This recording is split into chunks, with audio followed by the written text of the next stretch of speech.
Hello and welcome to this case from First Opinion Veterinary Ultrasound. I'm Dr. Camilla Edwards. This case was a 5-year-old male-neutered cockapoo who had a history of 5 days of being unwell, some vomiting but otherwise vague symptoms, and came in very lethargic. So let's have a look at some ultrasound images. So here we can see the liver. We were doing an abdominal fast scan or point of care ultrasound scan.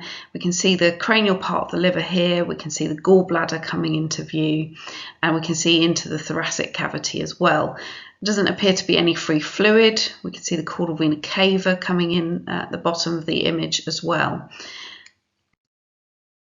Here we can see the caudal vena cava also, which appeared a bit enlarged, a bit fat, but the animal was receiving quite a lot of fluids at the time, was perhaps being over-perfused.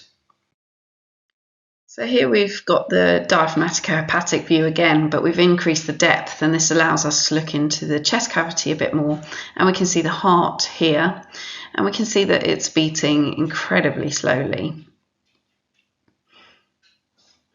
So we've got a bradycardia going on here.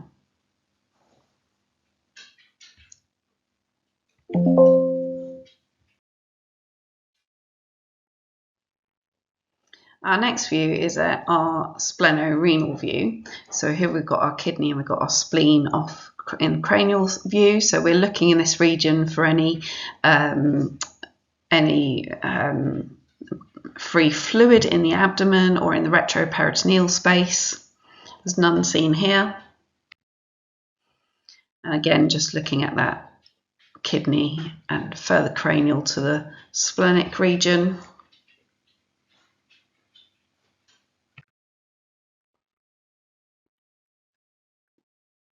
Here we're looking at the systolic view, so we've got our bladder.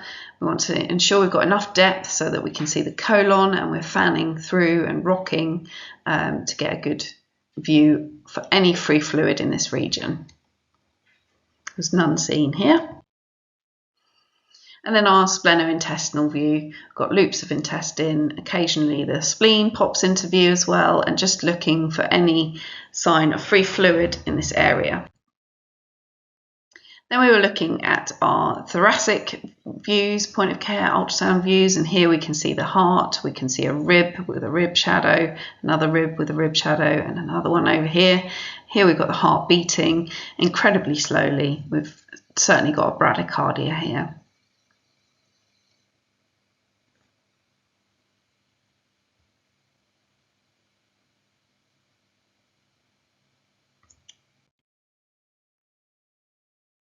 Again, we've got the heart beating incredibly slowly, just getting the probe onto the heart, assessing for any free fluid around the heart in the pericardial sac, any free fluid in the thorax, or any free gas in the thorax. So here we're looking, we've reduced our depth, and we can see a bit more clearly the gliding sign across here. We're looking for A lines, which show us that there is air in the lungs, and the gliding sign shows us that air is not free in the chest, but instead it is in the lungs. And again, we're looking at some lung space. So we've got a rib here and a rib here. That's our gaiter view, and in between we have our pleural line, and we've got A lines down here, these horizontal lines showing us that there is air, and this gliding sign, this sideways movement, is showing us that the air is within the lung space. So our abdominal POCUS failed to find any free fluid. There was a slightly large caudal vena cava, possibly due to some overperfusion. There was no sign of peripheral lung disease, free fluid in the pericardium or in the pleural space.